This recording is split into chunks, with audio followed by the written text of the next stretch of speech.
قتل کے متعلق میں پہلے کبھی بتا چکا ہوں کہ یہ ایک لمحے کا پاگل پن ہوتا ہے۔ اس ایک لمحے یا ایک سیکنڈ میں انسان اپنے آپ کو قتل کر سکتا ہے یا کسی اور کو۔ جب یہ لمحہ گزر جاتا ہے تو قاتل کی جو ذہنی حالت ہوتی ہے وہ صرف پولیس والے دیکھتے ہیں۔ اس ایک لمحے کے پیچھے کوئی حادثہ یا واقعہ ہوتا ہے یا کوئی اور ہی ڈرامہ ہوتا ہے جس کے اثرات اندر ہی اندر کام کر رہے ہوتے ہیں۔ قتل کے پیچھے نفسیاتی عوامل بھی ہو سکتے ہیں اور کسی خطے کی روایات بھی۔ میں آپ کو سرگودا کے ایک علاقے کے دو جوان آدمیوں کا مختصر سا واقعہ سناتا ہوں۔ وہ آپس میں سالہ بہنوئی تھے اور دونوں تعلیم یافتہ، ایک گاؤں کے رہنے والے خوشحال زمیندار برادری سے تعلق رکھتے تھے۔ انہوں نے گاؤں کے ایک آدمی کو نہایت معمولی سی بات پر قتل کر دیا اور انہیں عمر قید ہوئی۔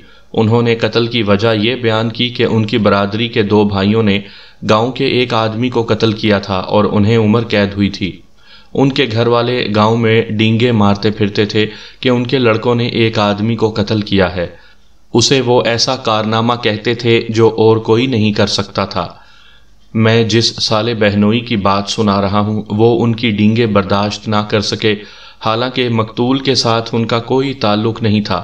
انہوں نے ارادہ کر لیا کہ کسی کو قتل کر کے یہ ثابت کریں گے کہ ہم بھی قتل کر سکتے ہیں۔ چنانچہ انہوں نے ایسی معمولی بات پر جس پر لڑائی جھگڑا بھی نہیں ہوا کرتا ایک آدمی کو قتل کر دیا۔ انہیں جب عمر قید سنائی گئی تو وہ خوش تھے کہ انہوں نے برادری میں نام پیدا کر لیا ہے اور اب ان کے شریک یہ نہیں کہہ سکیں گے کہ قتل صرف وہی کر سکتے ہیں۔ کسی بھی تھانے دار سے قتل کی وارداتیں سنیں تو ان میں بعض وارداتیں ایسی ہوتی ہوں گی جن پر آپ یقین نہیں کریں گے۔ آپ کہیں گے کہ یہ ایک سنسنی خیز کہانی ہے جو اس تھانے دار نے خود ہی گھڑ لی ہے۔ ایسی سچی کہانیاں میرے پاس بھی ہیں۔ ان میں سے ایک یہ ہے، قتل یوں بھی ہوا کرتے ہیں۔ یہ بھی ذہن میں رکھیں کہ قتل کرنے والے وحشی اور آدم خور یا پیشہ ور جلاد نہیں ہوا کرتے، وہ ہم سب جیسے انسان ہی ہوتے ہیں۔ پھر وہ کس طرح انسان کی جان لیتے ہیں؟ اس سوال کا جواب میم الف سے پوچھیں۔ میں اتنا ہی بتا سکتا ہوں کہ قتل ایک لمحے کے پاگل پن کا نتیجہ ہوتا ہے۔ وہ گاؤں خاصا بڑا تھا۔ میرا تھانہ 4-4.5 میل دور قصبے میں تھا اور یہ گاؤں میرے تھانے میں آتا تھا۔ اس میں ہندو اور سکھ بھی آباد تھے لیکن اکثریت مسلمانوں کی تھی۔ یہ سب کاشتکار تھے۔ 3 برادریاں بڑی زمینداری والی تھیں، بعض درمیانے درجے کے اور کچھ اس سے کم درجے کے زمیندار تھے۔ صبح نمبردار، چوکیدار اور 2-3 اور آدمی اطلاع لائے کہ گاؤں سے 5-6 فرلانگ دور ٹیلوں میں گاؤں کے ایک آدمی کی لاش پڑی ہے۔ اس کی عمر 32-33 سال بتائی گئی۔ اس کے رشتہ داروں میں سے اس کا ایک چچا اور ایک یا شاید 2 چچا زاد بھائی تھانے آئے تھے۔ میں نے لاش کی حالت پوچھی تو انہوں نے بتایا کہ چہرہ، گردن اور کندھے صحیح حالت میں ہیں، پیٹ پھٹا ہوا ہے اور اندر سے سب کچھ کھایا ہوا ہے۔ میں ان سے معلوم کرنا چاہتا تھا کہ لاش پر زخموں اور ضربوں کے نشان ہیں یا نہیں۔ انہوں نے لاش کی جو حالت بتائی اس میں ممکن نہیں تھا کہ زخم نظر آتے۔ میں موقع پر گیا۔ وہ جگہ کھروں کے لیے موزوں تھی، مٹی اور دھول تھی لیکن لوگوں نے کھرے نہیں رہنے دیے تھے۔ رات کو آندھی بھی چلی تھی، مٹی اتنی اڑی تھی کہ کھرے دب گئے۔ وہ جگہ اور ارد گرد خاصا علاقہ ویران تھا۔ آندھی نہ چلتی تو موقع واردات سے دور جہاں تک لوگ نہیں پہنچے تھے کھرا مل ہی جاتا۔ لاش پر چادر ڈال دی گئی تھی۔ میں نے چادر ہٹا کر دیکھا۔ لاش کی حالت اس سے زیادہ بری تھی جو مجھے بتائی گئی تھی۔ چہرہ، گردن، کندھے، سینے کا اوپر کا حصہ ٹھیک حالت میں تھے۔ اس سے نیچے گیدڑوں، لومڑیوں اور شاید بھیڑیوں نے بھی لاش کا زیادہ تر گوشت کھا لیا تھا۔ گردن پر خون جمع ہوا تھا۔ میں نے لاش کو الٹا کرایا تو گردن کٹی ہوئی لگی۔ گردن کے کچھ پیچھے اور دائیں طرف گہرا کٹ تھا۔ یہ کلہاڑی، تلوار یا ٹوکے کا تھا۔ سر کے پچھلے حصے پر اس کٹ سے ذرا اوپر ایسا ہی ایک اور زخم تھا۔ اس پر بال تھے اور خون بھی جمع ہوا تھا، اس لیے یہ نہیں دیکھا جا سکتا تھا کہ یہ زخم کتنا لمبا ہے اور کیا کھوپڑی بھی کٹی ہوئی ہے یا نہیں۔ اگر گردن اور سر پر یہ 2 زخم نہ ہوتے تو موت کا باعث معلوم کرنا ناممکن ہو جاتا۔ یہ کہنا بھی مشکل ہو جاتا کہ اسے قتل کیا گیا ہے۔ کہا جا سکتا تھا کہ یہ شخص چلتے چلتے کسی اور وجہ سے مر گیا اور گیدڑوں وغیرہ نے اسے کھا لیا، لیکن اس لاش کا معاملہ بالکل صاف تھا۔ اسے قتل ہی کیا گیا تھا۔ میں نے وہاں جو کاغذ پتر تیار کرنا تھا وہ کیا اور لاش کو پوسٹ مارٹم کے لیے بھجوانے کا انتظام کیا۔ لاش کے ارد گرد زمین پر کوئی کھرا تو نہیں تھا، لیکن یہ پتہ چلتا تھا کہ مقتول تڑپتا رہا ہے۔ خون 2-3 گز دور دور بکھرا ہوا تھا، مٹی لال تھی، مقتول دیہاتی جوان تھا۔ اس کے جسم میں اتنا خون تھا جو آج کل اس عمر کے 6 آدمیوں میں بھی نہیں ہوتا۔ ارد گرد زمین پر بہت دیکھا، ہیڈ کانسٹیبل اور کانسٹیبلوں کو بھی اس کام پر لگا دیا کہ مٹی ہٹا ہٹا کر دیکھیں، شاید کوئی چیز مل جائے جو سراغ رسانی میں مدد دے سکے۔ کچھ بھی نہ ملا۔ وہ علاقہ اس طرح تھا کہ زمین گہرائی میں تھی، ادھر ادھر ٹیلے تھے اور ٹیکریاں بھی تھیں، اور کہیں سے زمین کٹی پھٹی تھی، کہیں گھاس تھی، کہیں خشک سرکنڈے، اور زیادہ تر زمین خشک اور بنجر تھی۔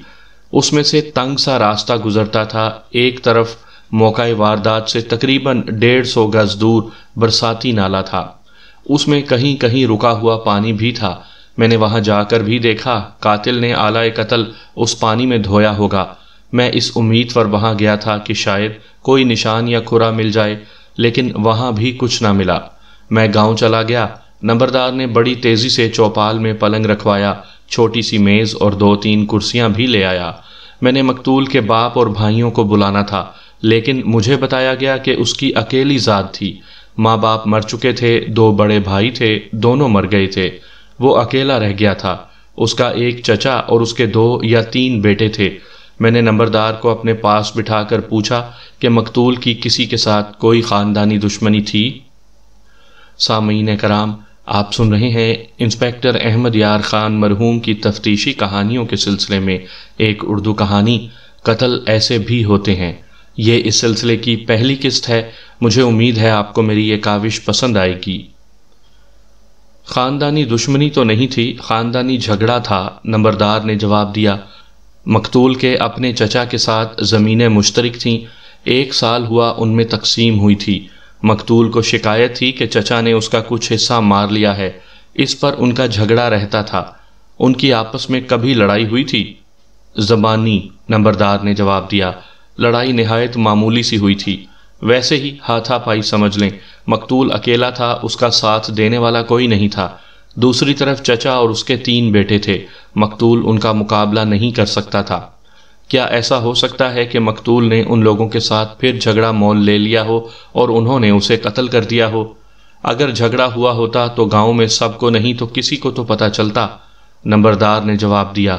میں گاؤں کی پوری خبر رکھتا ہوں، ان میں کوئی تازہ جھگڑا نہیں ہوا تھا۔ مقتول کے چچا زاد بھائی کیسے ہیں؟ میں نے پوچھا۔ کیا وہ قتل کرنے کی ہمت رکھتے ہیں؟ اس خاندان میں کبھی ایسی واردات نہیں ہوئی، نمبردار نے جواب دیا۔ لیکن دوسرے کی دل کی باتیں کون بتا سکتا ہے؟ ایک اور آدمی پر غور کریں، اس کا نام قیوم ہے، جوان آدمی ہے، عمر 25-26 سال ہوگی۔ وہ مقتول کے گھر ہر روز جاتا تھا۔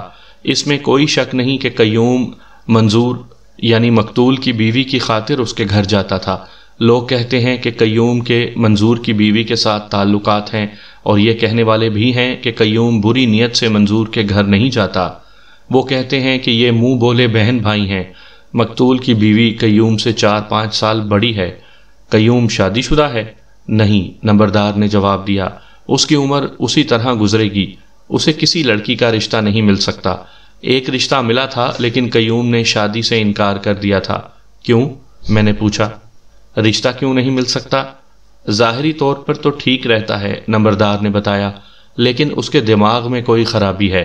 کبھی کبھی اکیلا بیٹھا باتیں کرتا رہتا ہے، ہنستا بھی ہے، لیکن اس کی یہ حالت زیادہ دیر نہیں رہتی۔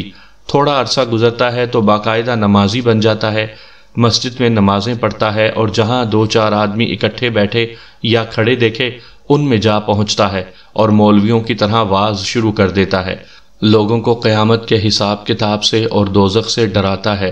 یہ سلسلہ 10 دن یا 12 دن چلتا ہے، پھر نمازیں ایسی چھوڑتا ہے کہ مسجد کے قریب سے بھی نہیں گزرتا۔ لوگ اسے کہتے ہیں کہ تم دوسروں کو دوزخ سے ڈراتے ہو، تم خود دوزخ سے کیوں نہیں ڈرتے؟ وہ اس کے جواب میں چپ رہتا ہے یا ویسے ہی کوئی جواب دے دیتا ہے۔ اس کا باپ ہے، 3 بھائی ہیں، 2 بہنیں ہیں، ان کی زمینداری لمبی چوڑی ہے، چوبارہ ہے، ذات اونچی ہے، روپیہ پیسہ ہے، عزت والا خاندان ہے۔ گھر والوں نے اسے کھلی چھٹی دے رکھی ہے، زمینیں مزاروں کے پاس ہیں۔ کیا تم یقین سے کہہ سکتے ہو کہ قیوم کے مقتول کی بیوی کے ساتھ قابل اعتراض تعلقات ہیں؟ میں نے پوچھا۔ میں صرف شک اور شبہ کی بات نہیں سننا چاہتا۔ وہ مقتول کی موجودگی میں بھی اس کے گھر جاتا تھا، نمبردار نے کہا۔ میں یقین کے ساتھ کچھ بھی نہیں کہہ سکتا۔ یہ بھی کوئی آدمی نہیں کہہ سکتا کہ اس نے قیوم کو باہر کہیں منظور کی بیوی کے ساتھ دیکھا ہو۔ اس سے تو یہ ظاہر ہوتا ہے کہ قیوم نے مقتول کو دوست بنا رکھا تھا، میں نے کہا۔ یہ بات بھی نہیں، نمبردار نے کہا۔ میں نے منظور کو کہا تھا کہ اس شخص کے ساتھ اتنی گہری دوستی نہ رکھو، پگلا سا ہے، کوئی الٹی سیدھی حرکت کر بیٹھے گا، ویسے بھی لوگ باتیں بناتے ہیں۔ منظور نے پریشان سا ہو کر مجھے کہا کہ میں نے اسے دوست نہیں بنایا، آتا ہے اور میرے پاس بیٹھ جاتا ہے، باتیں بڑی شرافت کی کرتا ہے۔ میں اس کے ساتھ بات نہیں کرتا، لیکن وہ مجھ سے بات کروا لیتا ہے۔ منظور نے یہ بھی کہا کہ قیوم میری بیوی کو دیکھتا رہتا ہے۔ اس کی بیوی کا قیوم کے ساتھ رویہ کیا ہوتا ہے؟ میں نے پوچھا۔ منظور نے جو مجھے بتایا تھا اس کی بیوی قیوم کے ساتھ کوئی بات کر لیتی ہے، نمبردار نے جواب دیا۔ دراصل بات یہ ہے جی کہ منظور قیوم کے خاندان کے مقابلے میں کمزور تھا اور اکیلا بھی تھا، اس وجہ سے وہ قیوم کو گھر سے نکال نہیں سکتا تھا۔ اس میں کوئی شک نہیں کہ قیوم کے منظور کی بیوی کے ساتھ تعلقات چاہے کیسے بھی ہیں، وہ اس عورت کا عاشق ہے۔ وہ اپنے گھر کا کوئی کام نہیں کرتا، لیکن منظور یا اس کی بیوی اسے جو کہیں وہ کرتا ہے۔ میں تو کہتا ہوں کہ نوکروں کی طرح ان کا کام کرتا ہے، لیکن ایسا نہیں ہوتا کہ وہ اس سے کام ہی لیتے رہتے ہوں۔ مقتول کے بچے کتنے ہیں؟ ایک بھی نہیں، نمبردار نے جواب دیا۔ شادی کو 10 سال ہو گئے ہیں، ابھی تک اولاد نہیں ہوئی۔ یہ بات سنی تو میرے کان کھڑے ہو گئے۔ 10 سال میں اولاد نہ ہوئی؟ قیوم ان کے گھر جاتا ہے، خامن یعنی مقتول کو یہ بھی معلوم ہے کہ قیوم اس کی بیوی کو دیکھتا رہتا ہے، لیکن مقتول میں اتنی جرأت نہیں تھی کہ وہ قیوم کا اپنے گھر میں داخلہ بند کر دیتا۔ دیہاتی معاشرے میں یہ کوئی بھی برداشت نہیں کر سکتا جو مقتول برداشت کرتا رہا۔ میں جس وقت کی بات کر رہا ہوں اس وقت تو دیہات میں بہت ہی سختی تھی، انہی باتوں پر اور محض شک و شبے میں ہی خون خرابے ہو جایا کرتے تھے۔ میں نے اس صورتحال سے یہ رائے قائم کی کہ مقتول بزدل اور ڈھیلا ڈھالا سا آدمی تھا اور اس وجہ سے اسے بیوی پسند نہیں کرتی تھی۔ بیوی قیوم کو چاہتی تھی اور قیوم اس عورت پر مرتا تھا۔ دونوں نے مقتول کو راستے سے ہٹانے کا یہ طریقہ اختیار کیا کہ اسے قیوم نے قتل کر دیا۔ یہ بھی ہو سکتا ہے کہ مقتول نے قیوم کو اپنے گھر میں آنے سے روکا ہو۔ قیوم کا دماغ پہلے ہی خراب تھا، اس نے مقتول کو ختم کر دیا۔ میں نے نمبردار سے قیوم کے متعلق مزید معلومات لیں، پھر میں نے ذیلدار اور ایک سفید پوش سے اور ایک اور آدمی سے جو تھانے میں میرے سلام کرنے کو آیا کرتا تھا قیوم کے متعلق کوریت کر پوچھا۔ ان سب نے جو بیان دیے وہ نمبردار کے بیان کی تائید کرتے تھے۔ میں نے سب سے پوچھا کہ قیوم پر قتل کا شک کیا جا سکتا ہے یا نہیں۔ سب نے کہا تھا کہ وہ جرأت والا ہے اور اس کے دماغ پر بھی کوئی اثر ہے، اس پر قتل کا شبہ کیا جا سکتا ہے۔ ان میں سے 2 آدمیوں نے کہا تھا کہ مقتول کی بیوی اگر اسے یہ کہہ دے کہ فلاں آدمی کو یا میرے خامن کو قتل کر دو تو وہ اس عورت کا حکم بجا لائے گا۔ اس کے عام چال چلن کے متعلق سب نے کہا کہ اتنے امیر اور اتنی بڑی زمینداری والے خاندان کا ہو کر بھی اس نے کبھی کسی سے چھیڑ چھاڑ نہیں کی اور کسی نے کبھی اس کے خلاف ایسی شکایت نہیں کی۔ مجھے یہ بھی بتایا گیا کہ اس کے ہم عمر اس کے ساتھ مذاق اور چھیڑ خانی کرتے ہیں، لیکن وہ خفا نہیں ہوتا۔ اس کی دماغی خرابی پیدائشی ہے یا بعد میں کچھ ہوا تھا؟ بعد میں، ذیلدار نے جو بہت بوڑھا ہو چکا تھا جواب دیا۔ 12-13 سال کی عمر تک یہ بالکل ٹھیک تھا۔ اس کی چھوٹی بہن جو 8-9 سال کی تھی مر گئی۔ قیوم گلیوں میں روتا پھرتا تھا، کئی بار اسے قبرستان سے بہن کی قبر سے اٹھا کر لائے تھے۔ جب کبھی ایسا ہوتا تھا تو وہ چیختا چلاتا تھا کہ مجھے اس قبر میں دفن کر دو، مجھے اس قبر میں دفن کر دو۔ 2-2.5 سال بعد اس کی ماں مر گئی۔ اس کی یہ حالت ہو گئی کہ چپ چاپ بیٹھا رہتا اور ہر طرف ہر کسی کو اس طرح دیکھتا تھا جیسے اس کی بینائی ختم ہو گئی ہو۔ اس کی آنکھ میں آنسو آتا ہی نہیں تھا۔ اس کی بہنوں نے، بھائیوں نے، باپ نے اس کے ساتھ بہت پیار کیا، لیکن اس کی یہی حالت رہی کہ خاموش بیٹھا رہتا یا خاموشی سے ادھر ادھر ٹہلتا رہتا تھا۔ عجیب بات یہ دیکھی کہ ماں کے مرنے کے بعد وہ ایک بار بھی قبرستان میں نہیں گیا۔ مجھے بتایا گیا کہ جوانی میں آ کر یعنی 17-18 سال کی عمر میں قیوم نے بولنا شروع کیا، لیکن اس کی بعض حرکتیں پاگلوں جیسی تھیں۔ پھر وہ بالکل ٹھیک نظر آنے لگا، باتیں کرتا تھا، سنتا بھی تھا، لیکن کوئی بات اور کوئی حرکت ایسی کر دیتا تھا جس سے یہ پتہ چلتا تھا کہ اس کا دماغی توازن صحیح نہیں ہے۔ ان سب میں سے 2 آدمیوں نے یقین کے ساتھ کہا کہ مقتول کی بیوی کے ساتھ قیوم کے مراسم قابل اعتراض تھے اور ان دونوں نے مقتول کو دھوکے میں رکھا ہوا تھا۔ میں نے توجہ قیوم پر ہی مرکوز کر لی۔ اس کی دماغی خرابی سے میرا شک پختہ ہوتا تھا۔ ابھی تو میں نے خفیہ مخبروں سے رپورٹیں لینا تھیں۔ میں نے اب تک جن افراد کے بیان لیے تھے وہ سب قیوم کی ذات کے تھے۔ میں نے قیوم سے پہلے مقتول کی بیوی سے پوچھ گچھ بہتر سمجھی، اسے بلایا۔ پہلے تو میں نے یہ دیکھنا تھا کہ اپنے خاوند کی موت کا اسے کتنا غم ہے، اور اگر غم ہے تو یہ دکھاوے کا ہے یا صحیح معنوں میں غم ہے۔ وہ میرے سامنے آئی تو اس کا سر ڈول رہا تھا، اس کی آنکھیں سوجی ہوئیں اور ناک سرخ تھی، اس کی سسکیاں نکل رہی تھیں۔ وہ گورے رنگ کی عورت نہیں تھی، رنگ ہلکا سا سانولا تھا، چہرے کے نقش اچھے تھے، آنکھیں موٹی تھیں، سوجی ہوئی ہونے کے باوجود اچھی لگتی تھیں، اور اس کا قد اور جسم کشش والا تھا۔ میں نے اس کے ساتھ ہمدردی کی باتیں کیں، افسوس کا اظہار کیا اور پوچھا کہ اسے کس پر شک ہے۔ اس نے سر زور زور سے ہلا کر کہا، پتہ نہیں، میں نہیں جانتی یہ کیا ہوا ہے۔ ایسا کون سا دشمن ہو سکتا ہے؟ ایسا دشمن تو کوئی بھی نہیں تھا، اس نے جواب دیا۔ وہ دشمنی رکھنے والا آدمی ہی نہیں تھا۔ میں اس عورت کی جذباتی حالت دیکھ رہا تھا، اس کے منہ سے الفاظ بہت تھوڑے اور سسکیاں اور ہچکیاں زیادہ نکلتی تھیں۔ اس کیفیت میں اکثر یوں بھی ہوتا ہے کہ غصے اور انتقام کی شدت کی وجہ سے منہ سے ایسی باتیں نکل جاتی ہیں جو تفتیش کرنے والے کو ملزموں تک آسانی سے پہنچا دیتی ہیں، لیکن یوں بھی ہوتا ہے کہ گواہ یا مشتبہ اس جذباتی کیفیت میں غلط باتیں بھی کہہ دیتا ہے یا بڑھا چڑھا کر بات کرتا ہے، جس سے تفتیشی افسر گمراہ ہو جاتا ہے۔ گواہ یا مشتبہ جب کچھ دنوں بعد اپنے آپ میں آتا ہے تو وہ اپنی کہی ہوئی غلط بات پر ہی اڑا رہتا ہے۔ میں دیکھ رہا تھا کہ یہ عورت بیان دینے کے قابل نہیں، اور اگر میں نے اس پر زیادہ دباؤ ڈالا تو یہ کوئی نہ کوئی غلط بات کہہ جائے گی اور اس کے بعد اسے صحیح بات پر لانا مشکل ہو جائے گا۔ میں بڑی غور سے یہ دیکھنے کی کوشش کر رہا تھا کہ اس کی یہ جذباتی حالت اور اس کا اس طرح رونا قدرتی ہے یا مجھ پر جعلی لکس ڈال رہی ہے۔ میرے تجربے کے مطابق اس عورت کا اتنا زیادہ غم قدرتی تھا، اور اسے واقعی اپنی خاوند کی موت کا غم تھا۔ میں نے ان عورتوں کا رونا بھی دیکھا تھا جنہوں نے اپنے خاوندوں کو اپنے ہاتھوں زہر دیا یا اپنے آشناؤں سے مروایا تھا۔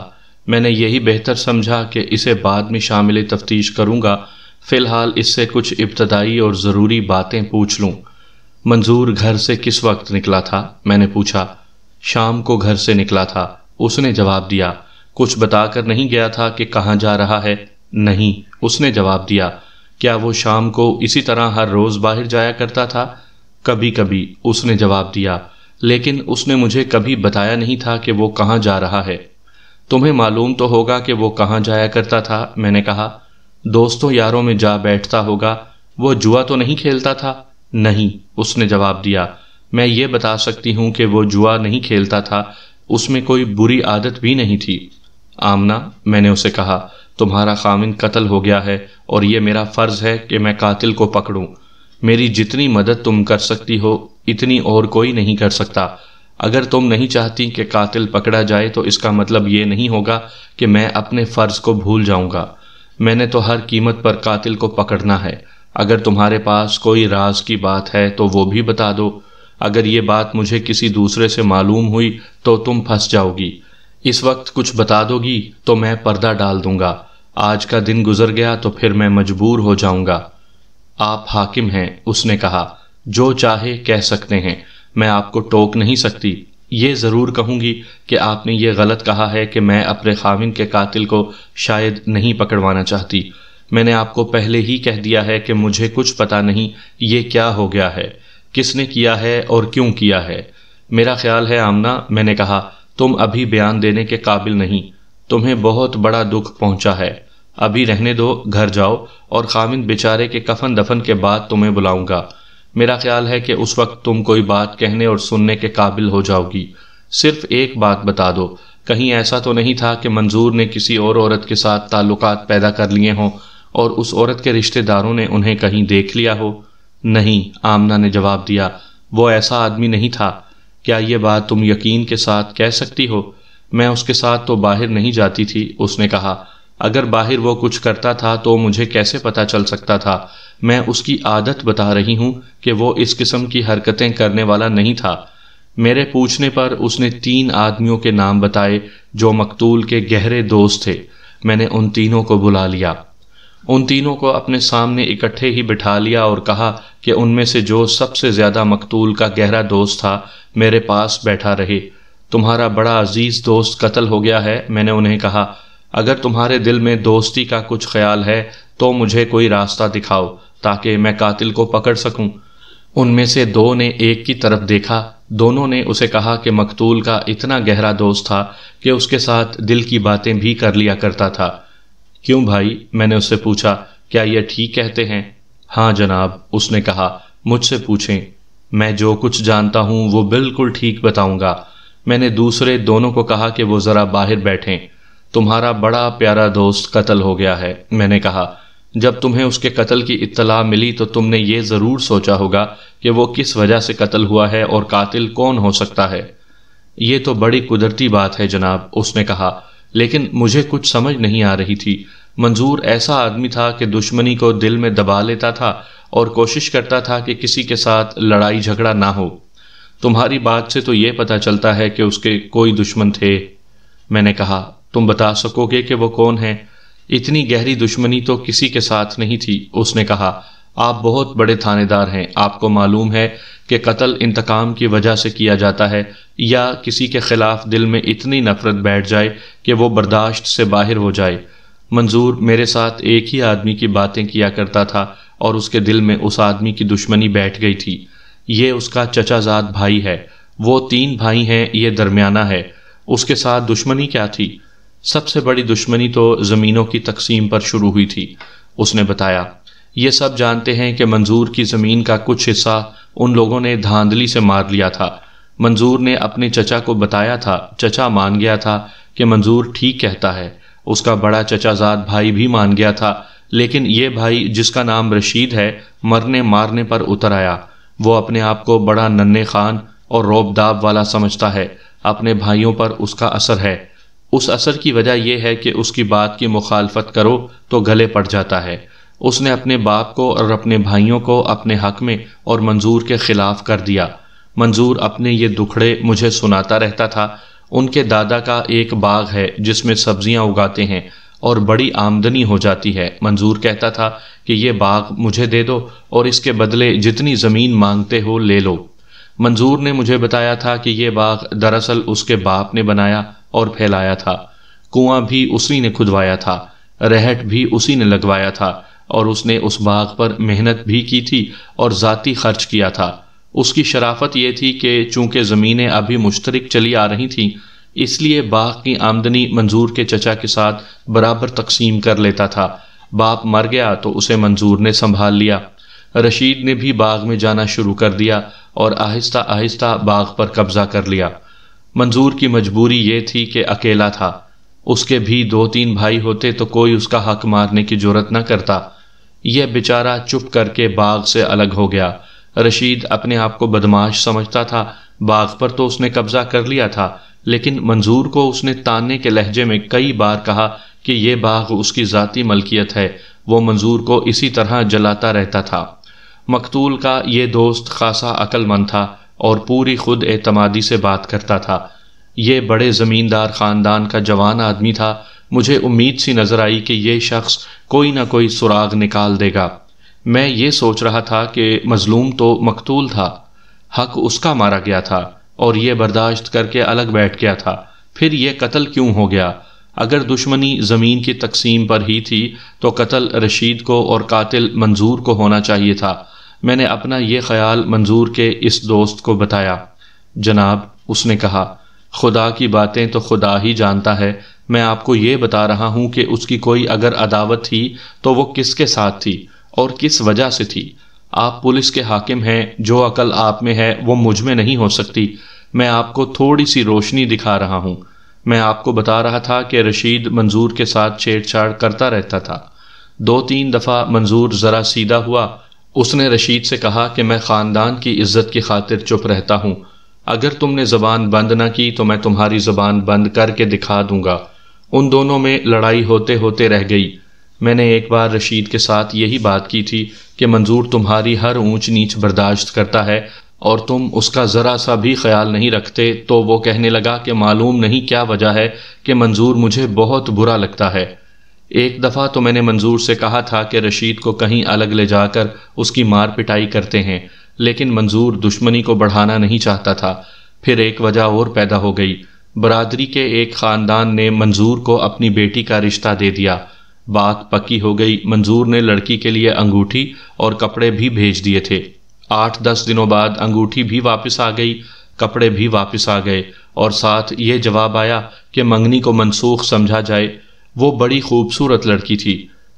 2-3 دنوں بعد ہی لڑکی والوں نے رشتہ رشید کو دے دیا۔ ہم نے ٹو لگائی کہ یہ کس طرح ہوا ہے، پتہ چلا کہ یہ ساری بدماشی رشید کی تھی۔ رشید کی شادی ہوئی تو منظور بلانے کے باوجود نہیں گیا تھا۔ رشید نے 2-3 بار منظور کو تانے دیے تھے کہ اس نے منظور کی منگیتر اس سے چھین لی ہے۔ منظور کو فوراً ہی دوسرا رشتہ مل گیا۔ یہ آمنہ تھی، ان کی شادی ہو گئی۔ آمنہ چال چلن کے لحاظ سے کیسی عورت ہے جناب؟ اس نے ہنس کر کہا۔ اگر آپ یہی بات رشید سے پوچھیں تو وہ جواب دے گا کہ آمنہ بد چلن عورت ہے، اور وہ آپ کو اس کی بد چلنی کی 3-4 جھوٹ موٹ کی کہانیاں بھی سنا دے گا۔ حقیقت یہ ہے کہ آمنہ نیک چلن عورت ہے۔ یہ قیوم کا کیا چکر ہے؟ کوئی چکر نہیں تھا جناب، اس نے بڑے پختہ لہجے میں جواب دیا۔ سچ پوچھیں تو اس پر مجھے بھی اعتراض تھا کہ ایک جوان آدمی کا اس طرح گھر میں آنا جانا اور اتنی دیر بیٹھنا ٹھیک نہیں، لیکن میں نے دیکھا کہ اس پر نہ منظور کو اعتراض تھا نہ آمنہ کو۔ میں کچھ اور معلوم کرنا چاہتا ہوں، میں نے کہا۔ آمنہ کے ساتھ قیوم کا تعلق کیسا تھا؟ جناب، یہ تعلق ایسا ویسا ہوتا تو گاؤں میں ایک تماشا ہو چکا ہوتا، اس نے کہا۔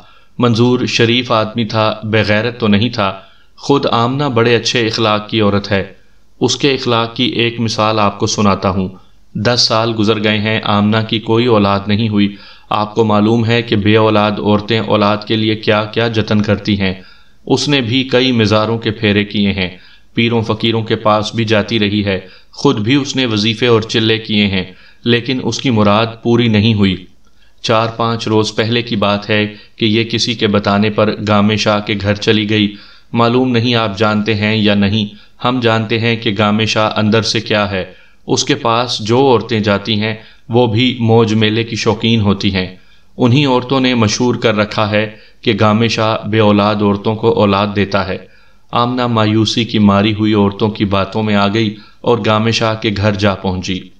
مجھے یہ بات اس طرح معلوم ہوئی کہ منظور میرے گھر آیا اور اس نے مجھے بتایا کہ آمنہ گامے شاہ کے گھر گئی تھی اور گامے شاہ نے اس کی عزت پر ہاتھ ڈالا ہے، اور آمنہ اسے گالی گلوچ کر کے واپس آ گئی اور منظور کو بتایا۔ اگر وہ چال چلن کی ایسی ویسی ہوتی تو گامے شاہ سے اولاد لے لیتی اور اس کا خاوند اسے اپنی اولاد سمجھتا رہتا۔ یہ کب کا واقعہ ہے؟ 4-5 دن گزر گئے ہیں، اس نے جواب دیا۔ ہاں، اصل تماشا تو اس سے آگے ہوا تھا۔ منظور نے تو آمنہ کو اتنا ہی کہا تھا کہ آئندہ وہاں نہ جایا کرو، لیکن ہوا یہ کہ جب آمنہ نے منظور کو یہ بات بتائی تھی اس وقت قیوم بھی ان کے پاس بیٹھا ہوا تھا۔ قیوم بھڑک اٹھا۔ اس نے منظور سے کہا کہ چلو اٹھو، اس بدماش کی ابھی خبر لیتے ہیں۔ منظور کو قیوم کا ساتھ مل گیا تو وہ اٹھ کھڑا ہوا۔ یہ دونوں بھی جانتے تھے کہ گامے شاہ اصل میں ہے کیا۔ دونوں گامے شاہ کے گھر جا دھمکے اور اسے باہر بلا کر اتنا مارا کہ وہ بہت دیر تک تو اٹھ ہی نہ سکا۔ اس کے ساتھ 2-3 شرابی جواری رہتے ہیں، وہ گامے شاہ کو بچانے کے لیے آگے آئے تو ان دونوں نے انہیں بھی ٹکا دیں۔ مقتول کے اس دوست نے یہ واقعہ مجھے میری دلچسپی کی خاطر سنایا تھا۔ اسے معلوم نہیں تھا کہ ایسی باتیں میرے لیے کتنی ضروری ہیں۔ میں گامے شاہ کو جانتا تھا، بلکہ اتنا زیادہ جانتا تھا جتنا کوئی اور نہیں جان سکتا تھا۔ اس نے اچھا خاصا فراڈ چلایا ہوا تھا، وہ پولیس کے ریکارڈ پر بھی تھا۔ 10-12 سال پہلے اسے ڈکیتی کے جرم میں 4 سال سزا ہوئی تھی۔ دلیر قسم کا جرائم پیشہ تھا اور اس کے ساتھ علاقے کے 2-3 بدماش بھی تھے اور 2-3 عادی مجرم بھی۔ مجھ سے پہلا تھانے دار اسے باقاعدہ ماہوار کمیشن لیتا رہا تھا۔ میں نے آ کر اس اڈے کے دروازے بند کر دیے تھے، لیکن میں یہ دعویٰ نہیں کرتا کہ میں نے اس اڈے کی ساری بدماشی ختم کر دی تھی۔ یہ واقعہ سن کر میرا ذہن فوراً گامے شاہ کی طرف چلا گیا۔ میں نے سوچا کہ گامے شاہ میں انتقام لینے کی ہمت ہے۔ میں نے یہ واقعہ مزید کریدا اور منظور کے اس دوست نے جو کچھ وہ جانتا تھا مجھے بتا دیا۔